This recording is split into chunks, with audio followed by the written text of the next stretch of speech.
میں اکثر یہ سوچتی ہوں کہ نبی صلی اللہ علیہ وسلم جو دو جہانوں کے سردار تھے، جن کے ایک اشارے پر چاہیں تو دولت کے انبار لگ سکتے تھے، پھر بھی ان کا چولہا کئی کئی دن ٹھنڈا کیوں رہتا تھا؟ کیوں وہ زمین پر سوتے تھے حالانکہ بہترین بستر آپ صلی اللہ علیہ وسلم کے لیے موجود ہو سکتے تھے؟ اس کی وجہ کمی نہیں تھی بلکہ انتخاب تھا۔ آپ صلی اللہ علیہ وسلم نے سادگی کو اس لیے اپنایا تاکہ امت یہ سمجھے کہ عزت مال میں نہیں کردار میں ہے۔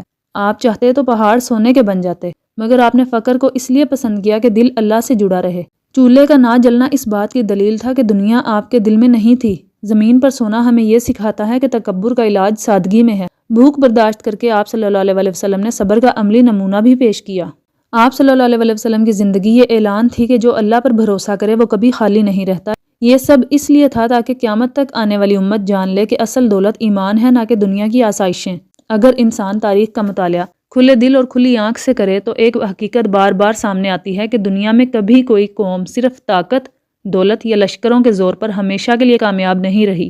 تاریخ ہمیں بتاتی ہے کہ بادشاہ آئے، سلطنتیں بھی قائم ہوئیں، محلات بنے، خزانے بھرے، مگر جب انصاف ختم ہوا، جب ظلم عام ہوا تو وہی طاقت خاک میں مل گئی۔ فرعون، نمرود اور قیصر جیسے نام آج عبرت کی علامت ہیں۔ ان کے پاس دولت بھی تھی، اختیار بھی، اور دنیاوی شان و شوکت بھی، مگر چونکہ ان کی بنیاد ظلم، غرور اور ناانصافی پر تھی، اس لیے وہ سب کچھ ہوتے ہوئے بھی تاریخ میں رسوا ہو گئے۔ اس کے برعکس وہ لوگ جن کے پاس نہ بڑے محلات تھے، نہ بے شمار خزانے، مگر دل اللہ کے خوف سے بھرے ہوئے تھے، وہی تاریخ کے روشن باب بن گئے۔ اسلام نے ہمیں یہی سبق دیا کہ کامیابی کا معیار صرف اقتدار نہیں بلکہ کردار ہے۔ جب مسلمان عدل پر قائم رہے، امانت داری کو شعار بنایا اور اللہ کے احکامات کو اپنی زندگیوں میں نافذ کیا تو دنیا نے ان کی قیادت تسلیم کی، اور جب یہی اصول چھوڑ دیے گئے تو زوال نے دروازہ کھٹکھٹایا۔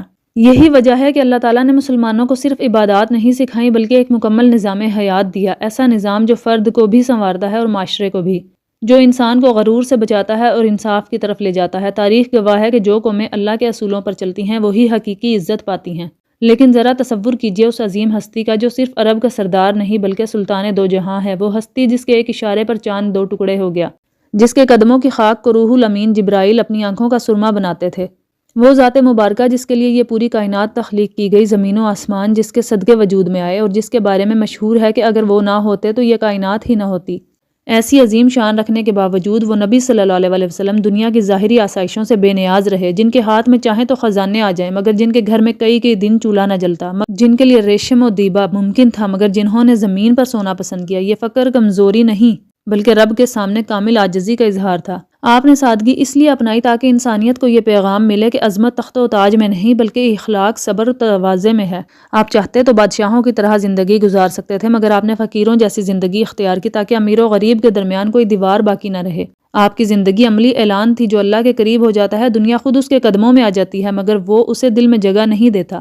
یہی وجہ ہے کہ سلطان دو جہاں ہو کر بھی آپ نے بندگی کو ترجیح دی اور ہمیں سکھایا کہ اصل کامیابی اللہ کی رضا میں ہے، نہ کہ دنیا کی چمک دمک میں۔ عقل حیران ہے اور سوچ دنگ رہ جاتی ہے کہ ایسی عظیم ہستی جو کائنات کے خزانوں کی مالک ہے، جب ہم ان کے گھر یعنی حجرہ مبارک میں جھانکتے ہیں تو وہاں کا منظر کیا ہے؟ وہاں سناٹا ہے، وہاں دنیاوی چمک دمک کا نام و نشان نہیں، وہاں کئی کئی دن چولہا ٹھنڈا رہتا ہے، وہاں بستر مخمل کا بھی نہیں ہے بلکہ وہاں پر کھجور کی چھال بھری چٹائی کا ہے بستر۔ یہاں انسان کے ذہن میں وہی سوال ابھرتا ہے جو آپ کے ذہن میں آیا ہے ابھی، آخر کیوں؟ کیا یہ مجبوری تھی یا کسی عظیم حکمت کا، کسی ایسی عقل کل کا فیصلہ تھا جو ہماری چھوٹی سی عقل سے ماورا ہے؟ ذرا مدینہ کی اس مقدس فضا کا تصور کریں جہاں رحمت عالم مسکراتے چہرے کے ساتھ لوگوں میں گھل مل کر رہتے تھے۔ وہ نبی جن کا دل انسانیت کے لیے سراپا محبت تھا، جن کی زبان سے نکلنے والا ہر لفظ ہدایت اور رحمت ہوتا تھا۔ کبھی ایسا نہیں ہوا کہ آپ نے کسی سوال کرنے والے کو جھڑک دیا ہو یا کسی کمزور کو حقیر جانا ہو۔ حضرت فاطمہ رضی اللہ عنہ جو رسول اللہ صلی اللہ علیہ وسلم کی سب سے لاڈلی بیٹی تھیں، جن سے آپ بے پناہ محبت فرمایا کرتے تھے، ایک دن گھریلو مشقت کے باعث تھکن کا شکار تھیں، ہاتھوں پر چھالے پڑ چکے تھے، جسم میں کمزوری تھی اور زندگی کی سادگی اپنی پوری شدت کے ساتھ سامنے تھی۔ وہ رسول اللہ صلی اللہ علیہ وسلم کے پاس آئیں مگر سوال کرنے میں جھجک محسوس ہوئی۔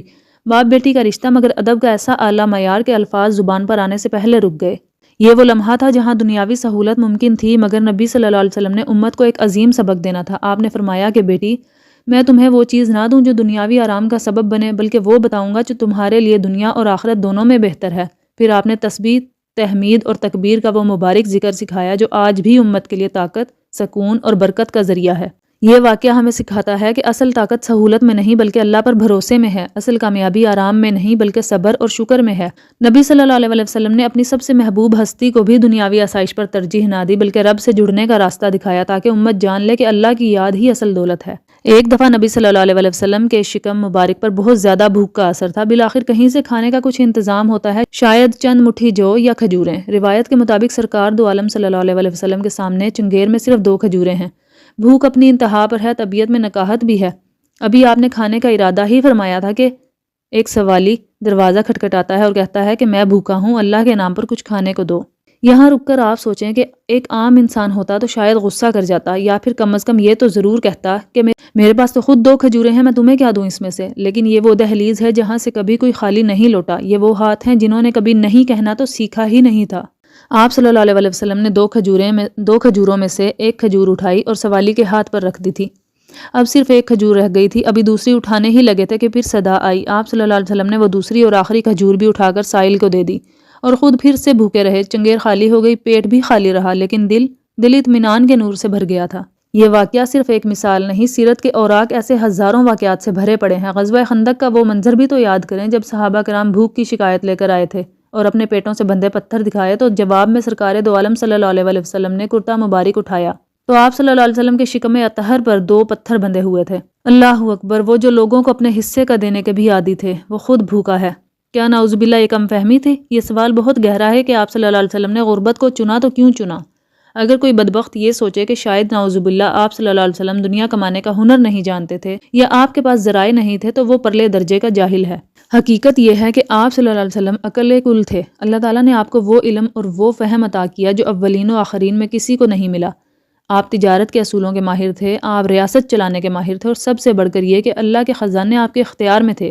ایک صحیح حدیث سے مبارکہ ہے کہ ایک بار جبریل امین تشریف لائے، ان کے ساتھ ایک فرشتہ تھا جو اس سے پہلے کبھی زمین پر نہیں آیا تھا۔ اس نے آ کر عرض کی، یا رسول اللہ صلی اللہ علیہ وسلم، اللہ تعالیٰ نے آپ کو اختیار دیا ہے، اگر آپ چاہیں تو بادشاہ نبی بن کر رہیں اور چاہیں تو بندہ نبی بن کر رہیں، یعنی اگر آپ چاہیں تو سلیمان علیہ السلام جیسی بادشاہت، دولت اور حکومت آپ کو دے دی جائے گی۔ اس وقت جبریل علیہ السلام نے آپ صلی اللہ علیہ وسلم کی طرف اشارہ کیا کہ عاجزی اختیار کریں۔ آپ صلی اللہ علیہ وسلم نے فرمایا، نہیں، بلکہ میں پسند کرتا ہوں کہ ایک دن بھوکا رہوں اور ایک دن کھانا کھاؤں۔ جس دن بھوکا رہوں تو گڑ گڑا کر اپنے رب کو پکاروں اور یاد کروں، اور جس دن کھاؤں تو اس کا شکر ادا کروں، اس کی حمد بیان کروں۔ ایک اور موقع پر آپ نے فرمایا، اگر میں چاہتا تو اللہ میرے لیے مکہ کے پہاڑوں کو سونا بنا دیتا جو میرے ساتھ ساتھ چلتے۔ پس ثابت ہوا کہ غربت مجبوری نہیں تھی بلکہ ایک شعوری انتخاب تھا، اور جب عقل کل کسی چیز کا انتخاب کرے تو یقیناً وہی چیز بہترین ہوتی ہے۔ غربت میں چھپی حکمتیں عظیم ہوتی ہیں۔ اگر حضور صلی اللہ علیہ وسلم نے شاہانہ زندگی کو ٹھکرا کر بوریا نشینی کو پسند کیا تو ہمیں ماننا پڑے گا کہ ہماری عقلیں غلط ہیں اور حضور صلی اللہ علیہ وسلم کا انتخاب پر حق ہے۔ اس انتخاب میں کیا کیا حکمتیں تھیں، تھوڑا سا غور فرمانا چاہیے کہ دنیا کی اصل اوقات بتائی جا رہی ہے کہ اگر نبی صلی اللہ علیہ وسلم محلات میں رہتے، ریشموں کا مخاب پہنتے اور سونے کے برتنوں میں کھاتے تو امت یہ سمجھتی کہ شاید اللہ کی رضا حاصل کرنے کا طریقہ دولت میں چھپا ہے۔ آپ نے کچے مکان میں رہ کر چٹائی پر سو کر یہ پیغام دیا کہ اے لوگوں، یہ دنیا ایک دھوکے کا گھر ہے، یہ مچھر کے پر کے برابر بھی وقت نہیں رکھتی۔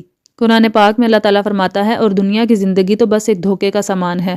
آپ صلی اللہ علیہ وسلم نے اپنے عمل سے ثابت کیا کہ عزت عمارتوں میں نہیں، کردار میں ہے۔ دنیا کا ہر لیڈر امیروں کے ساتھ اٹھنا بیٹھنا پسند کرتا ہے، لیکن میرے آقا کی شان تو دیکھیں۔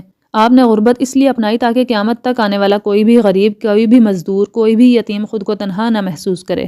جب کوئی غریب فاقے سے ہوتا ہے اور اسے نبی کے فاقے یاد آ جاتے ہیں تو اس کا دکھ ہلکا ہو جاتا ہے۔ وہ سوچتا ہے کہ میرے آقا صلی اللہ علیہ وسلم بھوکے رہ سکتے تھے تو میں کیا چیز ہوں۔ اسی طرح آپ صلی اللہ علیہ وسلم نے دعا کی تھی کہ اے اللہ، مجھے مسکین زندہ رکھنا، مجھے مسکین موت دینا، اور قیامت کے دن میرا حشر مسکینوں کی جماعت کے ساتھ کرنا۔ یہ ہے وہ عمومیت جس کا آپ نے ذکر کیا۔ آپ صلی اللہ علیہ وسلم نے عام لوگوں جیسا لباس پہنا، عام لوگوں جیسا کھانا کھایا تاکہ کوئی خاص بننے کے چکر میں تکبر کا شکار نہ ہو جائے۔ حضرت عمر فاروق رضی اللہ عنہ بیان کرتے ہیں کہ میں ایک بار حضور صلی اللہ علیہ وسلم کے بالا خانے میں داخل ہوا۔ میں نے دیکھا کہ آپ ایک کھردری چٹائی پر لیٹے ہوئے ہیں اور چٹائی کی بناوٹ کے نشان آپ صلی اللہ علیہ وسلم کے جسم اطہر کے پہلو مبارک پر پڑ گئے ہیں۔ کمرے میں ایک طرف تھوڑے سے جو رکھے تھے اور ایک طرف چمڑا لٹکا ہوا تھا۔ یہ منظر دیکھ کر حضرت عمر رونے لگ گئے، ان کی آنکھوں سے آنسو جاری تھے۔ نبی صلی اللہ علیہ وسلم نے پوچھا کہ اے ابن خطاب، کیوں رو رہے ہو؟ عرض کی، یا رسول اللہ صلی اللہ علیہ وسلم، میں کیوں نہ روؤں؟ کیسر و کسرا تو باغوں اور نہروں میں مزے کر رہے ہیں اور آپ اللہ کے رسول ہو کر اس حال میں ہیں۔ اس وقت حضور صلی اللہ علیہ وسلم نے جو جواب دیا وہ سونے کے پانی سے لکھنے کے قابل ہے۔ آپ نے فرمایا، اے عمر، کیا تم اس بات پر راضی نہیں ہو کہ اللہ نے ان کے لیے دنیا اور ہمارے لیے آخرت رکھی ہے؟ یہ جملہ ثابت کرتا ہے کہ آپ کی نظر اس فانی دنیا پر نہیں تھی بلکہ ابدی بادشاہت پر تھی۔ غربت اور سادگی میں آزادی ہے۔ دولت انسان کو اپنا غلام بنا دیتی ہے، لیکن فقیر صرف اللہ کا غلام ہوتا ہے۔ بادشاہ کو اپنی سلطنت بچانے کی فکر ہوتی ہے، فقیر کو صرف اپنے رب کو منانے کی فکر ہوتی ہے۔ ایک حدیث میں آتا ہے کہ انسان کا پیٹ صرف قبر کی مٹی بھر سکتی ہے، کیونکہ انسان چاہتا ہے کہ اس کی ایک خواہش پوری ہو تو دوسری آ جاتی ہے خواہش، دوسری پوری ہو تو تیسری خواہش کر بیٹھتا ہے، تو جب تک وہ قبر میں نہیں جاتا وہ خواہشات کرتا رہتا ہے۔ محل میں رہنے والا موت سے ڈرتا ہے کیونکہ اسے اپنا محل چھوڑنا پڑتا ہے، لیکن کچے مکان میں رہنے والا موت سے نہیں ڈرتا کیونکہ وہ جانتا ہے کہ وہ قید خانے سے رہا ہو کر اصل گھر جا رہا ہے۔ حضور صلی اللہ علیہ وسلم نے سادگی اختیار کر کے ہمیں سکھایا کہ ضروریات پوری کرنا آسان ہے لیکن خواہشات پوری کرنا ناممکن ہے۔ آپ صلی اللہ علیہ وسلم نے اپنی ذات کو دنیاوی تعیشات سے پاک رکھ کر روح کی پرواز کو بلند کیا۔ آج اگر ہم اپنی زندگیوں کو دیکھیں، ہم نے اچھے کپڑے، بڑے گھروں اور مہنگی گاڑیوں کو عزت کا معیار بنا لیا ہے۔ ہم تھوڑی سی تکلیف پر اللہ سے شکوہ کر بیٹھتے ہیں کہ یا اللہ ہمارا چولہا اگر ایک وقت بند ہو جائے تو ہم آسمان سر پر اٹھا لیتے ہیں۔ لیکن ذرا سوچیں، وہ جو دو جہانوں کے سردار تھے، وہ جب دنیا سے رخصت ہوئے تو کیا حالت تھی؟ ام المومنین حضرت عائشہ صدیقہ رضی اللہ عنہا فرماتی ہیں، جس وقت رسول اللہ صلی اللہ علیہ وسلم کا وصال ہوا، ہمارے گھر میں کوئی ایسی چیز نہیں تھی جسے جاندار کھا سکے، سوائے جو کی تھوڑی سی مقدار کے جو میری طاق میں رکھی تھی۔ ایک اور روایت میں ہے کہ جب آپ صلی اللہ علیہ وسلم کا وصال ہوا تو آپ کی زرہ مبارک ایک یہودی کے پاس گروی رکھی ہوئی تھی، کیونکہ آپ نے گھر والوں کے کھانے کے لیے اس سے کچھ ادھار لیا تھا۔ اللہ اکبر! وہ ہستی جو زمین اور آسمان کے رب کی محبوب ترین ہستی ہے، وہ دنیا سے اس حال میں رخصت ہو رہی ہے کہ زرہ بھی گروی ہے۔ یہ ہے وہ عقل کل کا فیصلہ۔ اس میں ہمارے لیے یہ سبق ہے کہ یہ دنیا دل لگانے کی جگہ نہیں ہے۔ یہ دولت، یہ شہرت، یہ نرم بستر سب یہیں رہ جائیں گے۔ اگر غربت میں عظمت نہ ہوتی تو اللہ اپنے محبوب کو کبھی غریب نہ رکھتا۔ اگر سادگی میں حسن نہ ہوتا تو یوسف ثانی صلی اللہ علیہ وسلم کبھی سادگی نہ اپناتے۔ اگر بوریے میں سکون نہ ہوتا تو عرش والے کا محبوب کبھی بوریے پر نہ سوتا۔ حضور صلی اللہ علیہ وسلم کی زندگی اس بات کی حتمی دلیل ہے کہ اصل کامیابی چیزوں کے جمع کرنے میں نہیں بلکہ چیزوں سے بے نیاز ہو جانے میں ہے۔ اصل بادشاہت دل کی بادشاہت ہے۔ آخر میں ایک دعا ہے کہ اے اللہ ہمیں اپنے پیارے محبوب صلی اللہ علیہ وسلم کی اس عظیم سنت، سادگی اور قناعت کی سمجھ عطا فرما۔ ہمارے دلوں سے دنیا کی جھوٹی محبت نکال دے۔ ہمیں رزق حلال پر راضی رکھ اور ہمیں بھی وہی فقر نصیب فرما دے جس پر تیرے محبوب نے فخر کیا۔ جب تک زندہ رہیں تیرے اور میرے رسول صلی اللہ علیہ وسلم کی محبت میں زندہ رہیں، اور جب موت آئے تو زبان پر کلمہ طیبہ جاری ہو۔ آمین۔